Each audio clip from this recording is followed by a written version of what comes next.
আসসালামু আলাইকুম। আমি নীলুফা রিঙ্কি পেজ থেকে নীলুফা বলছি। আমি চট্টগ্রাম থেকে। প্রতিদিনের মতো আজকেও একটা নতুন ব্লগ নিয়ে হাজির হলাম। আশা করি কাছে দূরে যে যেখানে আছেন সবাই আল্লাহর রহমতে অনেক ভালো আছেন। আমিও আলহামদুলিল্লাহ ভালো আছি। জীবনে অনেক কিছুই হারিয়েছি, যতটা না পেয়েছি তার চেয়ে অনেক বেশি হারিয়েছি। হয়তো এটাই আমার ভাগ্য। আল্লাহ তাআলা যা করেন সবার ভালোর জন্যই করেন। তারপরও মাঝে মাঝে দেখা যায় মনটা অনেক বেশি খারাপ হয়ে যায়। আপনারা যারা আমার ভিডিও দেখছেন সবাইকে অনেক অনেক ধন্যবাদ। আমার ভিডিও যদি আপনাদের একটু ভালো লেগে থাকে প্লিজ একটা লাইক দিয়ে যাবেন। আর ভিডিওর কোনো অংশ যদি খুব বেশি ভালো লেগে থাকে প্লিজ আমার চ্যানেলটি সাবস্ক্রাইব করে আমাকেও আপনাদের পাশে থাকার সুযোগ করে দিবেন। আপনাদের সাথে কথা বলতে বলতে অনেক কাজই করে ফেলেছি।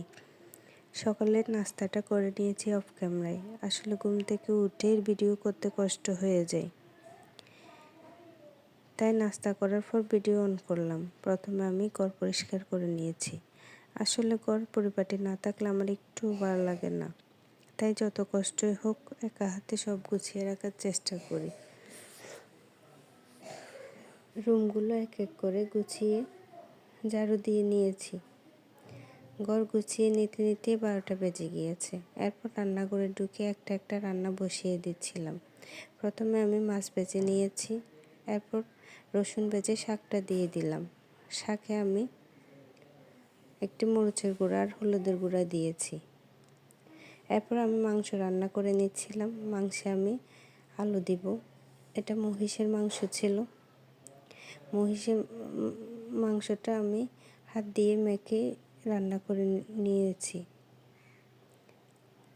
শীতে আমরা সবাই কাঁচামরিচের তরকারিটাই বেশি খাই, তো আমি পাশের চুলায় চিংড়ি রান্না করে নেব কাঁচামরিচ দিয়ে, মিষ্টি কুমড়া দিয়ে চিংড়ি।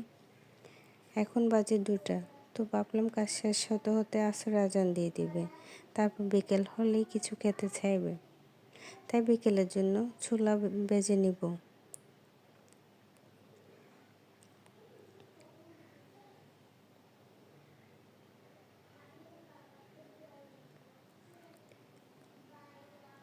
রান্নাবান্না সব শেষ, এবার চুলার আশপাশ পরিষ্কার করে নিচ্ছিলাম।